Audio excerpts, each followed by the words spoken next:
My question is to the Minister for Health. What actions has the Albanese Labor government taken to make medicines cheaper for Australians while supporting a strong community pharmacy sector? What obstacles have been overcome to ensure that Australians with ongoing health conditions have access to cheaper medicines? Call to the Minister for Health and Aged Care. Well, thank you, Mr Speaker, and I thank the member for Gilmore for her question because, like everyone on this side of the House, she has no higher priority than helping her community on the South Coast with the cost of living, helping her community earn more through strong wages growth, and helping them keep more of what they earn through tax cuts that this government will deliver to every single taxpayer on July 1st, Mr Speaker. And she also promised her community cheaper medicines, Mr Speaker, and we've delivered on that promise as well. We cut the maximum yearly medicines bills for pensioners and concession card holders, meaning around 2 million Australians right now are paying up to 25% less for their medicines every year. Last year, we delivered the biggest cut to the price of medicines in the 75-year history of the PBS, meaning that general patients are paying around $20 million less for their medicines every single month.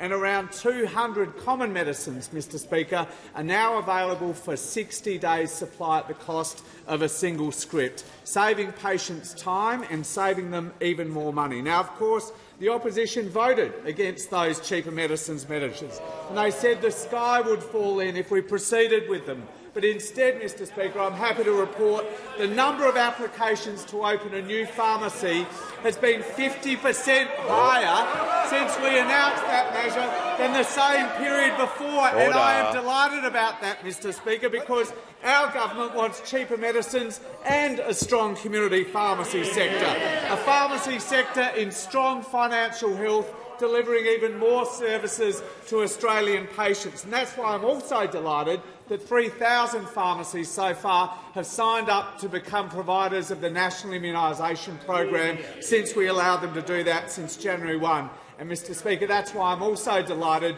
that we signed a heads of agreement with the Pharmacy Guild last week for a new community pharmacy agreement to start in July, delivering cheaper medicines, better patient outcomes and a strong community pharmacy sector, underpinned by an investment from this government of up to an additional $3 billion, which we're able to do because of the strong budget management of this government and this Treasurer. Now, Mr Speaker, this was a robust negotiation, no doubt about that. No doubt about that. And there's nothing wrong with that. We know that those opposite would have given in at the first hint of pressure. They would have wilted like a daffodil in a stiff summer breeze and left patients high and dry, paying more for their medicines, just like they did over that long decade. Well, that's not our approach, Mr Speaker. We were determined to get an outcome that was good for community pharmacy, but also good for patients. And that is what we did last week.